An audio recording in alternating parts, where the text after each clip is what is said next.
Welcome to Bright Ideas. I am Jessica Duemig, the host of this podcast, and today I am talking with Lesley Young. Hi, Lesley. Hey, thanks for having me today. Yeah, I'm super excited to chat with you. We've worked together now at the Sun, Tampa Bay's women's soccer team here, but this is going to be a fun conversation. I can't wait for people to hear more about your background and kind of how you got to what it is that you're doing today.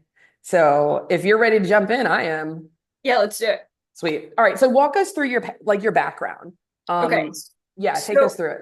well, in my 20s, I was always interested in sports, but more in like sports medicine and helping athletes type of way because I tore my ACL, had multiple surgeries, but then I actually fell into production because I have a creative side. And when I was a little kid, I loved to use my mom and dad's JVC camcorder, like handheld old school style, and I would just film photos and put together these videos. So that's kind of what took me towards the production route in college, which led to ESPN. And in my 20s, I was there for about 5 years as a staffer. And in that process, I worked anything and everything when it comes to sports, right? Like you start at the bottom, you're packing bins as a PA, you learn graphics, you do ISO, you do features.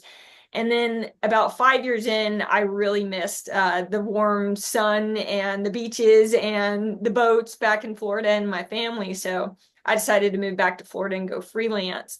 And then kind of full circle, Greyline, my company, was formed in 2019, but really it started back in 2010, right? Because what is a business? A business is really just relationships and who do you know and how do you work with them and how do you establish yourself. So for 15 years or so, it's been this world of just connecting the dots. Who did I work for when I was 21 and how I'm going to full circle then work for them in my 30s and into my 40s. And it's been this wild ride, but really fun.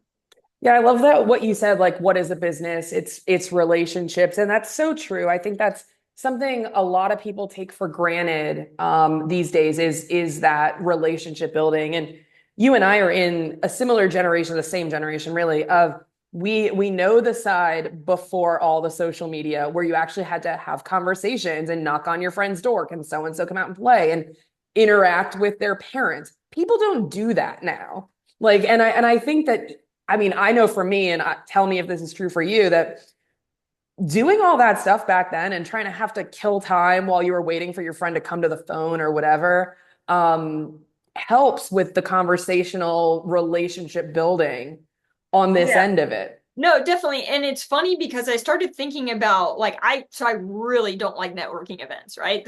They're not my forte. I don't enjoy them. But what I do pride myself in is you could put me in a room and I could try to find something in common with pretty much everyone in the room. So I just try to have a versatile background, whether it's the music I listen to or the sports that I used to play as a kid, or I love to travel, right? It may have nothing to do with production. But what I found in business is that if you can find that one common thread and you can connect the dots, most likely you're going to work really well together in business. And that's kind of the motto I've tried to take, like moving forward. Yeah, that's cool. I mean, it speaks a lot of volumes. I mean, sports is the unifier, right? I mean, Yeah. try to find someone in this world who has never been exposed to in one way, shape, or form. And sometimes the unifier is we don't like sports, so we're going to do everything aside from that. It's hard to fathom that there's people that don't enjoy some level of sport.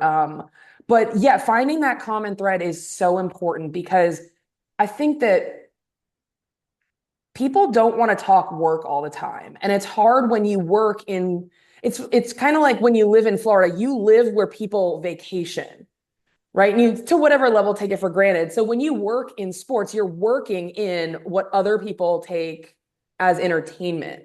So it's so important to be able to find those other things where sports you're not constantly on in that work mindset. You find the relief from that sometimes. Yeah, I'm gonna call you out. Do you remember the thing you said the first time after our first game at the Tampa Bay Sun and we were all together and you said, here's to it was a the cheers, we were the at Armature events Work? will to the events we'll never remember, what the people will never forget. So my point is, and thank you for remembering that, it stood out to me because it's poignant. It's about the relationships, it's about the team building, it's about the things you do. It's not necessarily about the score, it's not necessarily about who won and who lost, but it's more like, what are you learning along the way about yourself and about the people that are, serving whatever it is, the team, the entity, the entertainment world, whatever it is around you. So I love that phrase. Yeah, it's funny. I always usually say because it's usually a toast of the nights we'll never remember, but it's funny because in sports, and I can attest to this. I don't know if you experience it. The game ends, it's gone. I Yeah. have hardly any recollection of anything that happened. Like that scene from Old School when Will Ferrell's doing the debate with the Crossfire guy, and he's like, "What happened? I blacked out." Like it's kind of like that, and everyone in events knows that. And so you're right. Like I'll never forget the people that we kicked off the inaugural season, but I don't even know if we won that game. Yeah.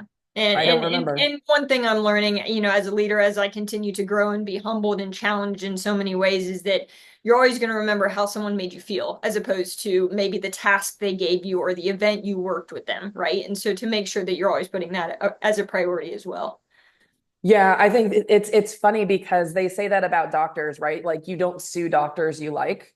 So like even if you have to make your intern do grunt work, like as long as you like them and they like you, they'll still do the grunt work and not like complain about it so much as if they didn't like you, they'd be like, "Oh my God, I hate my boss. She makes me always get her coffee." But it's like, "Oh, I love my boss. She takes two creams in it. Well, no sugar for you, but whatever it is." So it's a cool thing to it's a cool perspective to look at it through that lens. But tell me this, like, where does your passion come from? Like, I know, you said the videos as a kid, but how did you keep that going? Because working in sports is hard, right? Especially when you're up at Bristol, like the hours and everything. Like, how did you keep it going? Yeah, honestly, I would say my passion derives from just telling people's story. And the great thing about telling someone's story is that it doesn't necessarily have to be an athlete sitting in a chair telling you their athletic story or their journey. It could just be someone random who has a great story that can inspire somebody. And so Greyline really is to tell the stories that deserve to be told. And that can be a whole general audience, right? That doesn't just have to be athletes. It's just that that's kind of the vein that we've taken, the business in because it's more my background and I'm an athlete as well, so I connect with them. But I think storytelling in general can be so powerful with amazing imagery. And if you get the right cut of music, you get the right editor, and you're telling someone's story in a way that's moving somebody, and it's not just entertainment, but there's someone sitting on the couch at home and they're watching it and it's resonating in their soul. That's honestly what I really enjoy. So when you say, what is your passion? It's really moving people in a way that's going to make them think differently because they're watching, whether it's a 30-second piece, a 2-minute piece, a half-hour show. So That's that's cool. I like that. I think, we all have a story, and I love the way you said it, whether it's about the athletics or not, doesn't really matter, right? If it's going to be thought provoking, if it's going to change someone's perspective, I think it's super important. And I love what you said, tell the stories that deserve to be told. And it's cool to be, I have to imagine it's cool to be in the driver's seat to decide what those stories are, and even if maybe it's a little bit of a dud, how you make it that much more compelling with the editing and all the stuff that you were talking about. That's really neat. So you talked about Greyline, the purpose of that. What made you decide to pull the trigger? Because you said in 2010 you started freelancing. So, that is what it is until 2019 when you're like, you know what? This is it. Like, I want to do this full time. How did you decide to do that? yeah, truth be told, I've always wanted to be my own boss. I just think that I didn't want to force it. I wanted it to be very organic and natural in the way that it happened. And so from 2010 to 2019, I was just doing freelance work in every sport, right? And over the course of time, people started to trust me a little bit more and a little bit more and a little bit more with teams and with projects. And it wasn't just hiring Lesley Young, it was more so hiring Lesley to build teams. And I know that's a strength of mine. I'm not very good about talking about myself, but that is one thing that I think I do well, and other people started to see that. So in 2019, Greyline was formed because I was continually getting contracts that were teams, right? It wasn't just me. And so it naturally made sense from a business perspective to start a formal company. And I also think that having, freedom to do what you want to do when you want to do it comes along with entrepreneurship and building a business. And that was really enticing to me as well. Yeah, it's easy to get some sort of like almost a high on I want to do what I want, when I want, with whom I want. I want to pick the team. I want full autonomy. I want to be my own boss.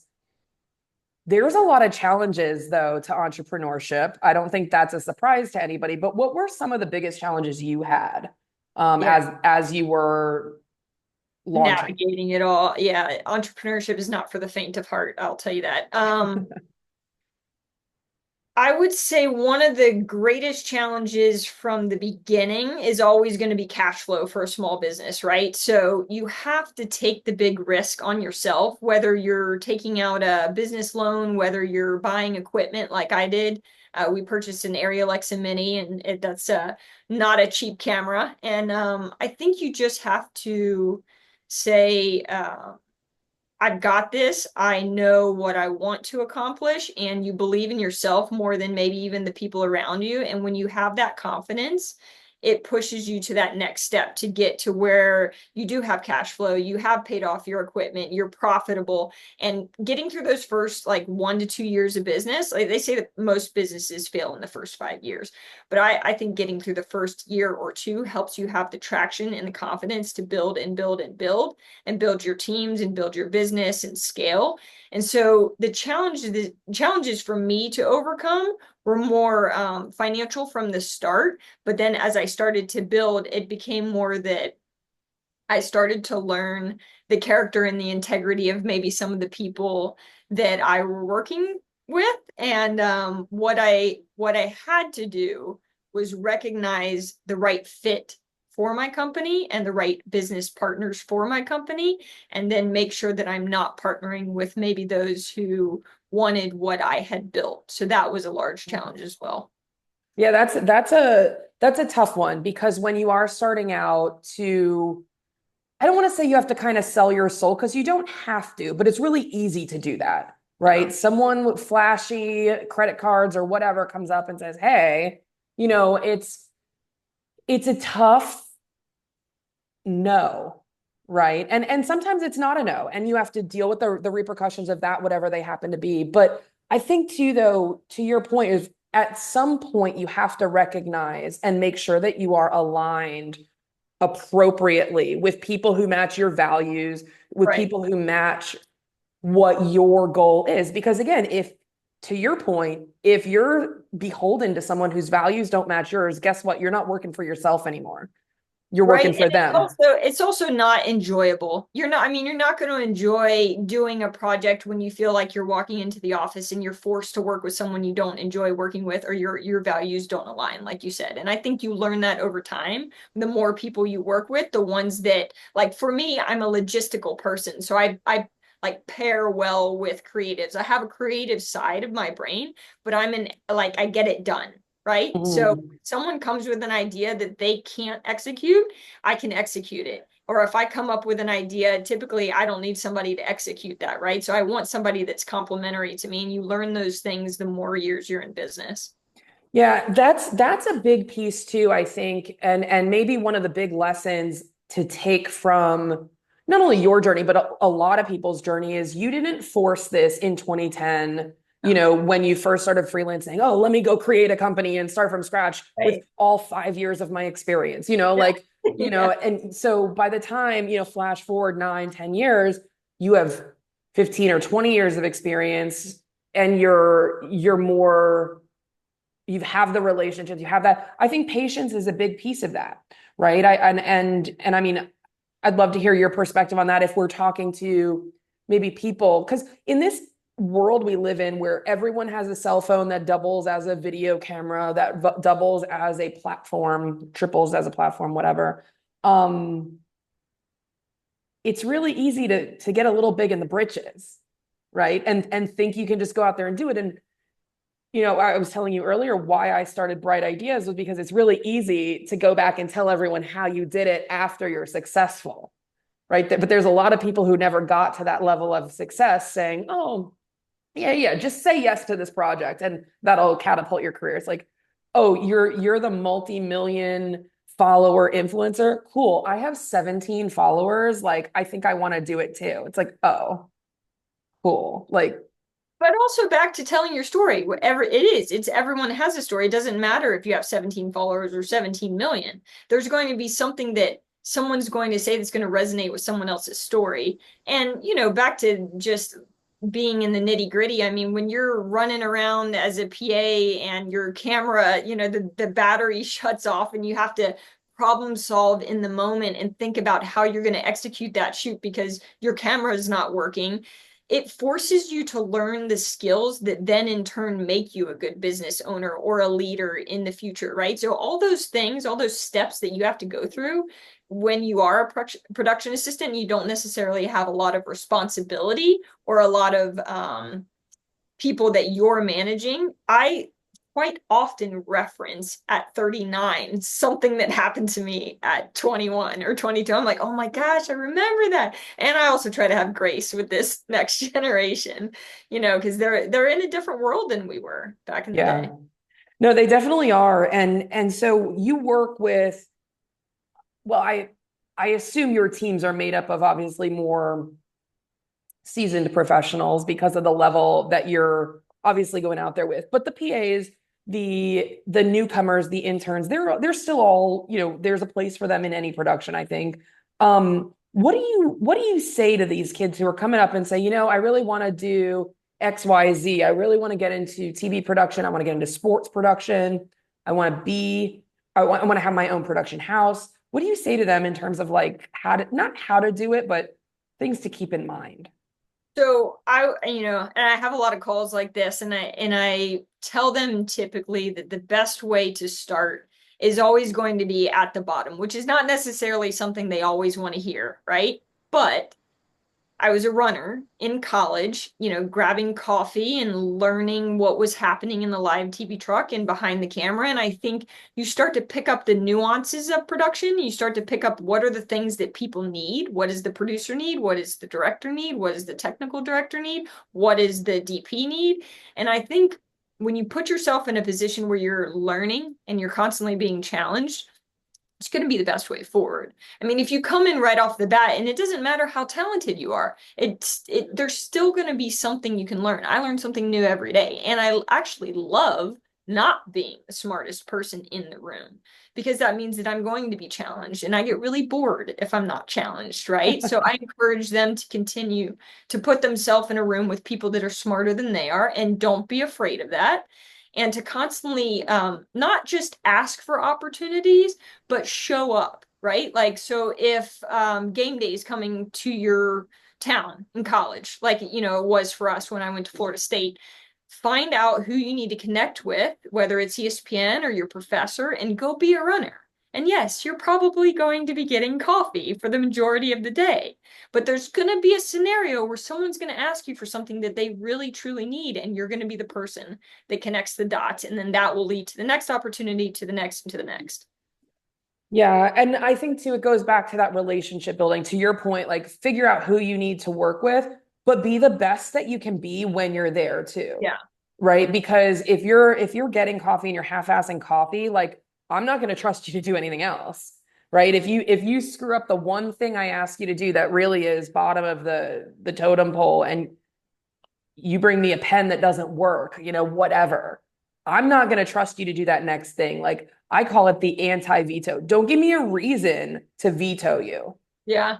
No, You I like that. But also, how are you different? Okay. Like, let's just say in this world, like everyone wants to be in sports, right? Everyone wants to be in, whatever it is, the upper echelon of whatever sport it is you want to work, NBA, NFL, Major League Baseball. So how are you different than this person or these other 25 people that also want the same exact role that you want? How are you standing out?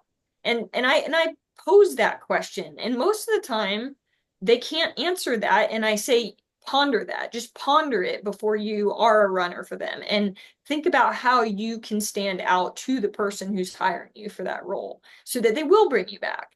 It's just something to think about. Yeah, and sometimes I think and I wonder, actually, I don't even think this. I wonder if there's this false sense of modesty, or maybe a true sense of modesty and humility, where maybe people really don't see their skills, right? Like, I have this conversation with so many people where and I had to have someone had the conversation with me of like, just because it comes easy to you or you're good at it doesn't mean it's easy, right? To your point about, get in however you can, figure out how to be resourceful and be there for whoever needs you at the moment. When you're in that mindset and you're just doing it, that's the norm to you. Like for me, like I think I always go back to the quote in Legally Blonde when the boyfriend's like, "Oh, you got into Harvard." And she's like, "What? Like it's hard?" Like it really is that. Like some people are like, "Oh, well, you produce this football game," and I'm like, yeah, like what? Like it's hard. I mean, again, it sounds like a jerk to say it out loud, but in my head. And so I have to tell people, and because it was told me, just because you're good at it doesn't mean it's easy, right? And so sometimes I would even say, if this person can't answer that question, what makes you different? Go ask your friends, Yeah. right? My friend had to tell me, she's like, Jess, it is this, and this that sets you apart. And I was like, really?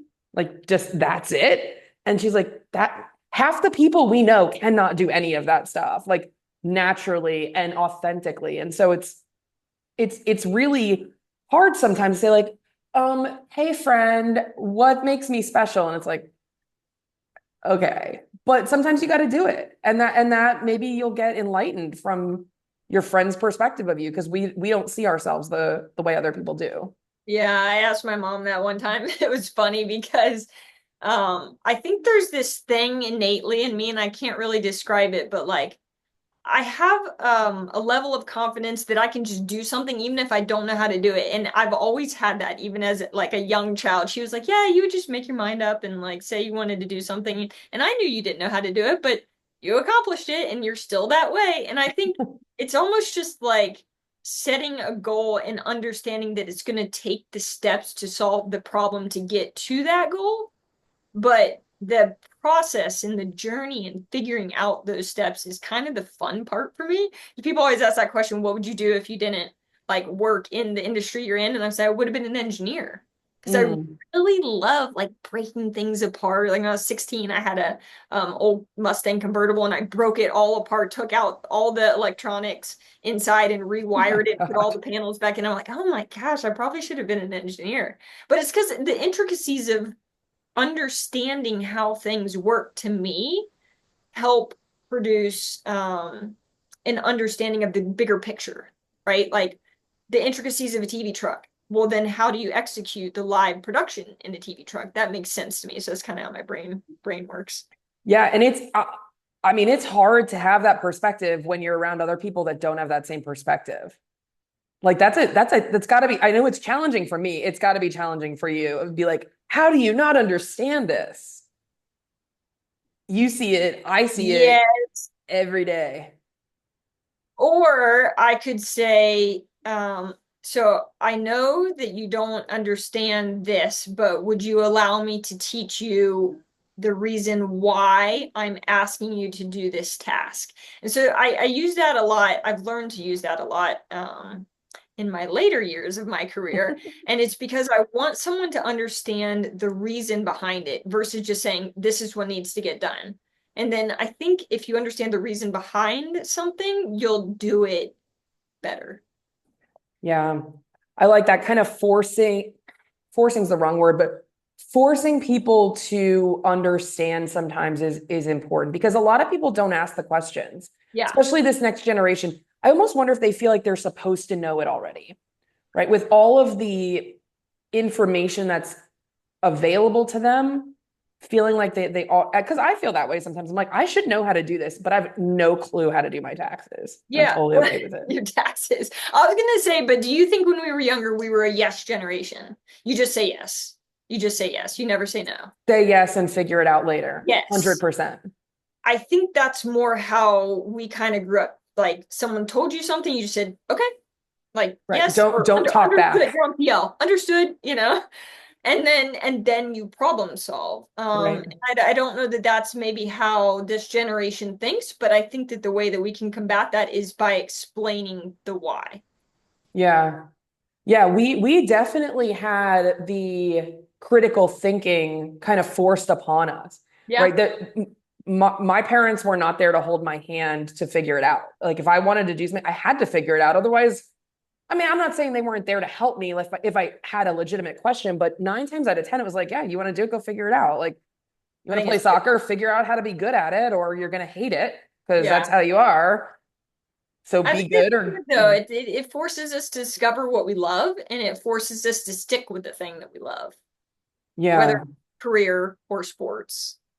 Yeah, for better or worse sometimes, right? How many times Yeah. have we hung on to something a little too long? Like, Yes. um, so what do you think is probably the most I mean you've been in TV production and sports production for a long time now. So what do you think is the biggest or most significant change that you've seen over the years in terms of the sports industry? Um, I mean, honestly, from a just very practical standpoint, linear and then now going to more streaming. I mean, even just seeing Netflix do live sports, like we're going more towards that. I want it when I want it, and I want to watch it when I want to watch it, as opposed to tune in to NBC or CBS or Fox or whatever at 7 p.m. for this Right. game to watch it at a particular time. And then from our perspective as producers, we're just trying to adjust to that. How are we able to meet the needs of the current fans, right? And the current demands and give them an entertaining product also live, also just feature content, but in the way that they want to consume it. And that's the overarching, I'm not going to say problem because I think we are figuring it out and COVID like forced us to kind of figure out different ways of technology, but we're constantly being challenged about how to feed a short attention span and it keeps getting shorter and shorter and then also meet the needs when the fan wants to consume it, which is whenever they want to. So, unpopular opinion, do you think we're enabling a shorter attention span Yes. by catering to it, right? Like, Yes. I think long form, I love long form content because I love telling stories and I think it's harder and harder to get anything over like 2 minutes. I mean, there are half-hour shows, right? And we still have hour shows which end up being somewhere between 20, 24, 46 minutes of content, but still for someone to sit and like watch that much content these days is hard. yeah, I would love to see, and I don't think this exists yet, because even on that long form content, if you are sitting at home or at a bar watching sports or even a story about sports, a 30 for 30 type show, you're still competing with the second screen, right? And Yeah. in some cases, the third screen, right? So, yes, I'm watching it on TV. Watching is a loose word, but I would love to see become the norm a correlated second screen experience, right? So I'm watching this game and ESPN's tried it with the multicast, not the alt cast, but like showing the national championship game from six different camera angles, or you see Yeah. the control room view or whatever. But I would love to see it where I am watching the game, but I scan this QR code and now I have a separate experience on my phone that's related to that game, though. Live scrolling, rating plays, something like that, I think would be so cool. It would it would tick the box of I don't know what to do. Because I'll tell you this, I think it's more of muscle memory at this point of having this thing in my hand. And if Yeah. I don't, like I don't like doom scrolling while I'm watching TV, I'm it's gonna I'm gonna show you the back of my phone just because we're on this topic. I know it's gonna be backwards, but it says slow yourself down. And the reason that that's on the back is so that I flip my phone over as a reminder to not yeah. sit there and go like that. Because I think in this world of short attention spans and just doom scrolling and you're on social media all the time, it's good to have a balance. And so I mean, even just now, flip my phone over. And that's a subtle reminder for me. Yeah, that's super important. I think it's, I read something somewhere that like the human race is not meant to know every single thing that's going on, every single place, all at the same time and immediately. Yeah. It is too much.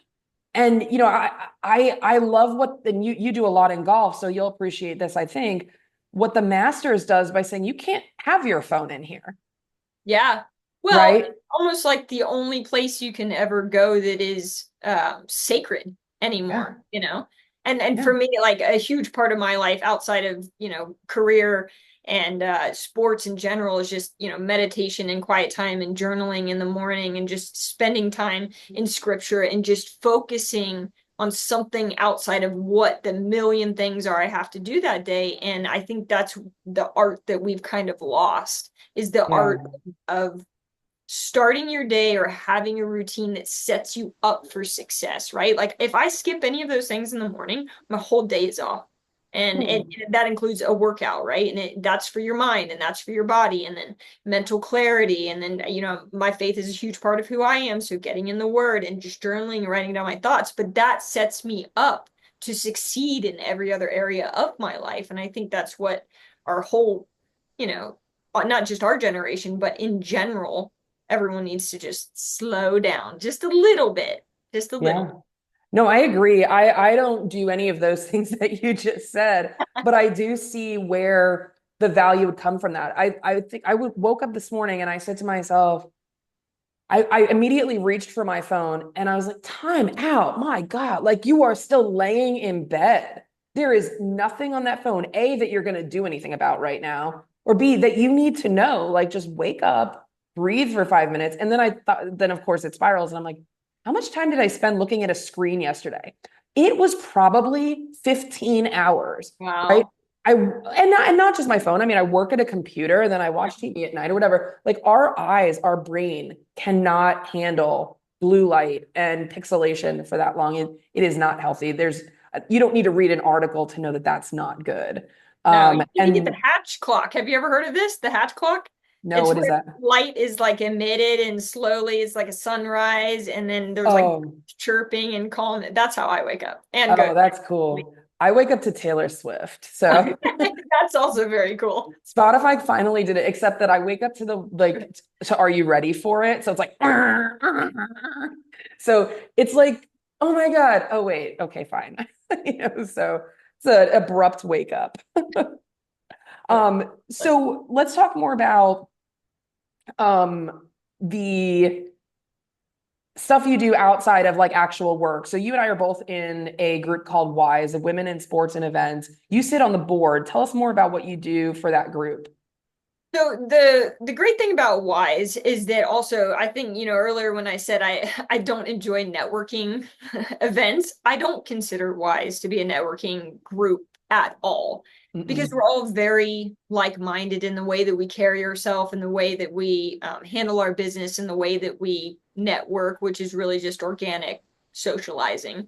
But Wise has been really great, just to surround yourself with women who are going to be encouraging and also offer opportunities in your business if you need to. But really, it's just, I almost feel like it's a social way to encourage the next generation and be encouraged by people who have gone through it before us. Yeah, I enjoy that group. I find it to be easy, Hmm. right? Like you can go to these events, you can shoot the breeze for a little while, you can leave when you need to leave. Like we're all in the sports industry, so we all kind of understand the requirements, the obligations that go along with that. And so there's no judgment when you can't make this event. Whereas in other clubs, like you need to be here every Tuesday, otherwise, what are you even doing? Yeah. Well, we have game nights, right? And we have other things and different conflicting events sometimes too. And I'll also, so something I kind of always live by as well is to always have a Paul, a Barnabas, and a Timothy in my life, meaning like someone who's mentoring me, someone that I'm mentoring, and someone who's encouraging me. And I think you can actually find all three of those in Wise, which is an amazing group that is not just from mentor to mentee, or just people that are the same age that are encouraging each other. Like women are in all walks of their career within that organization, which is why I think it's so amazing. We also have an amazing leader, obviously, Claire Lessinger. Shout out to her. I mean, it's just Yeah, Tampa is by far one of the premier groups nationally. I mean, aside from having the Tampa Bay area with three major professional sports teams Yep. in the Lightning, the Bucks, and the Rays, but then also three major universities, professional women's soccer, a whole bunch of um, venues here that support inbound events that are maybe seasonal or whatever, or once every few years. So there's a lot of different people, a lot of different, I mean, as far south as IMG Academy, then up to Innisbrook and Cabot. Like, I mean, there's so much going on here Yeah. that it's really, really a cool group to be a part of. It's not everyone is the same. We're like the same but different. Yeah. So unpopular opinion, when we talk about like women's groups, I'm not in general, as a rule, like a huge fan of the segregation of those. How do you think that this helps the general, like why does it have to be women in sports and events? I guess is the question. A good question. I say it's a good question because I've also had a lot of men be great mentors for me in my career and championed me in my career. I think it's a little bit about those who have, walked that path before you, but I also think in sports in general, being a female is just a completely different ball game. I mean, it's not that it can't be done. It's not that the glass ceiling can't be broken. It's just that it might just be a tad bit harder, right? And so when you're surrounded by very confident women who know what they're doing, who are intelligent and have a lot of great work ethic, you're putting yourself in a position to succeed when you're that minority maybe in your industry. And I don't think we're as much of a minority now as we were maybe 20 years ago or even 40 years ago. I think it's getting better and better, but the what is it, the age old adage is that we need more C-suite, we need more executives, we need more women who are rising to the top, and then pulling those with them and lifting as you rise, as opposed to just rising and then not bringing others with you. Yeah, I tend to err on the side that like I'm very merit based, right? I don't ever want to be the token female in a room. I don't want to be there just because I am female by any means. But I think though that and I hate this word because it's so politically charged, but there was a system, right? And it was, the 50s, the 60s, the 70s, it started kind of changing a little bit more in the 80s, certainly, and now it's the hockey stick effect now.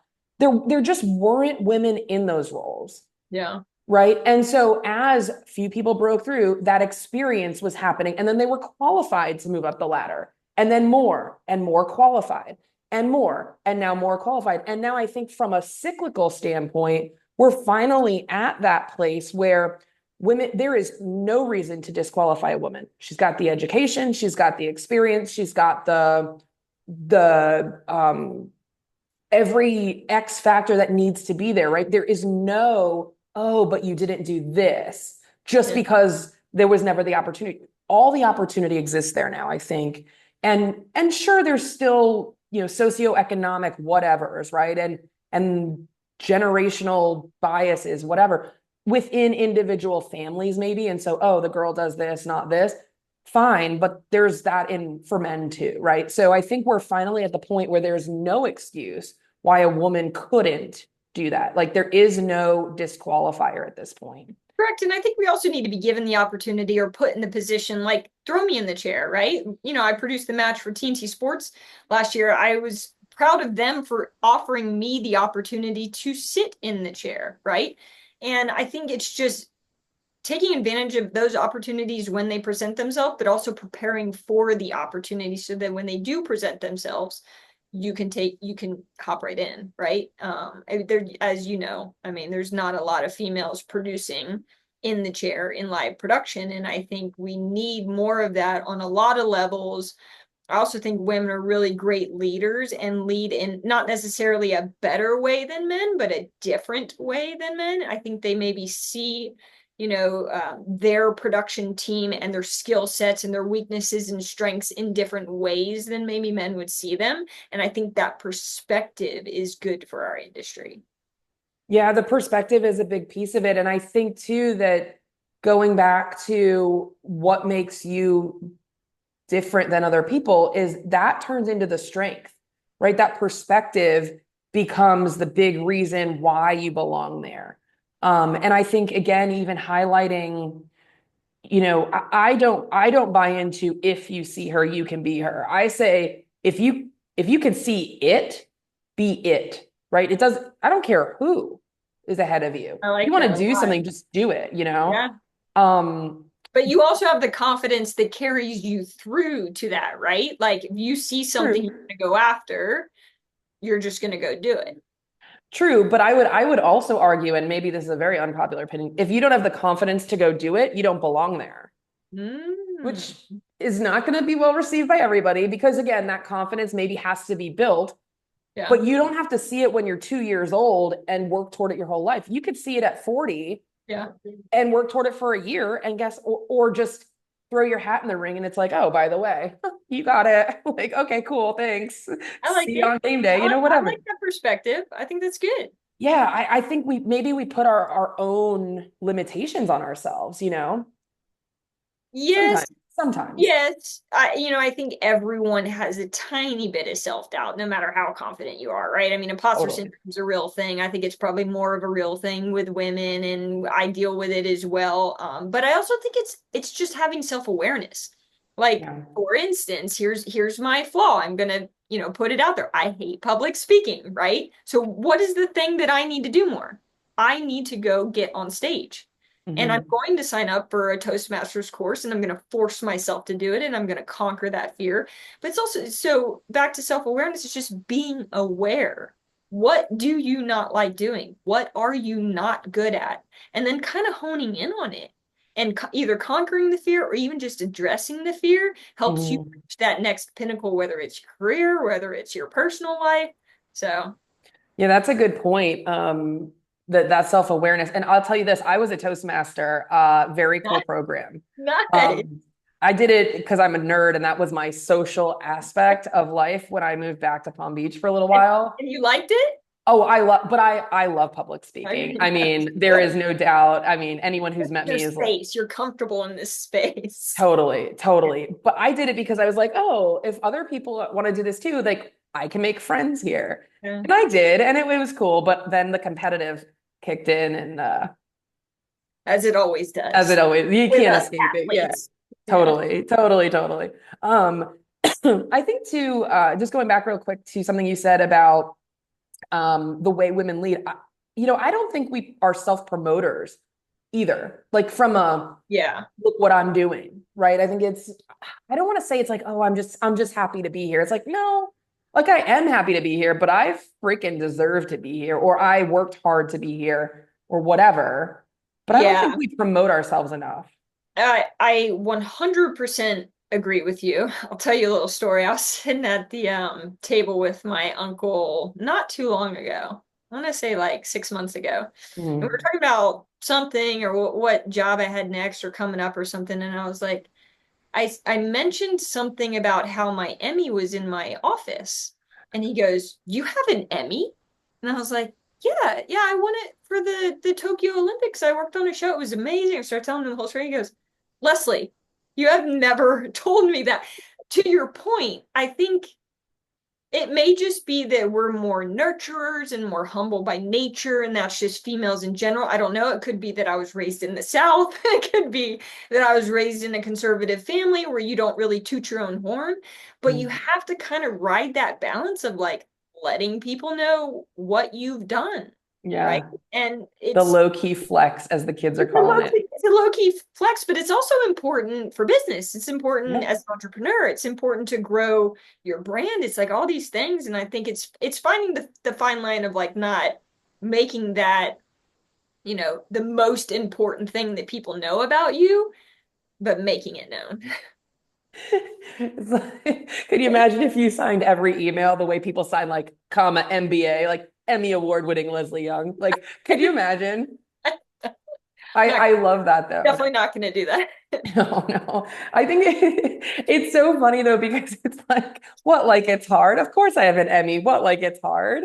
I know. And Well, so and honestly, like in our business, right? Like that was that was the only I was like, no, as long as I can win one, like, I'm good. I don't need 50. I just need one. It's like that's like our thing in this yeah, business, right? yeah, tick Accolade. that box. Got Yeah, you're accolade. good. That's so funny. You have to work pretty hard for them, and I'm so proud of so many, coworkers who have earned them in their right respects, whether it's a team or an individual effort. Like it's definitely something that needs to be promoted. Yeah. So okay, so we're coming up on time here. So I want to ask you, what is like your proudest moment in your professional life? Ooh, great question. Okay, Miami. Putting me on the spot. Honestly, I'll say, and I've had this a few times, only a few, but when someone calls me years after the fact and they say, at this event or this thing you told me or this thing you taught me, and it has helped them in their career in some capacity, whether it was a piece of advice or a way to produce something or a way to edit something or a way to tell a story. I really enjoy those because, talking about a legacy or leaving something to the next generation, like for me it's important that whenever I'm passing off Greyline, or whether I'm at the end of my career, later in life, that someone says you made an impact on me. So that would be my proudest moments, or when I get those calls. That's awesome. And I'm sure you've had a lot of those calls. I think just knowing you for the short time I have, there's like you're just one of those people I feel like is always has that little nugget to pass on. And it doesn't matter if it's the CEO or the intern or whatever, there's always a very thoughtful, mindful nugget that's there. So, I mean, that's a huge kudos to you. I know you're like, stop talking about me, but Thanks. but it's true. And I think that you're going to continue to receive calls like that for probably the rest of your career. I would be very surprised if you didn't. So it's nice to hear that that's your proudest, like that you actually care about that stuff. Because we can all say, oh, it's just nothing, but it is important. And I think it's important to know that you can it makes you more approachable from like a asking questions perspective too. Yeah. It doesn't make people feel like you're going to look at them like, oh, you moron, like how do you not know this? It's like, no, let me bring you along with me on this journey and learning this thing. Yeah, So there's no stupid questions until you ask the same stupid question twice, right? Like right. ask it once and then learn it. Yeah, learn it. Right. Oh, I love that. Okay, well, this has been great. I think this has been super fun to chat with you. I know, again, we talk, but never in depth like this. So it's really nice to have the opportunity to chat with you and to have you on Bright Ideas. I'm really happy that you decided to join me and happy that you were able to take the time out of your editing to do it. So thank you so much. This is Bright Ideas. Thank you for tuning in and be sure to subscribe. Thanks for having me. I enjoyed it.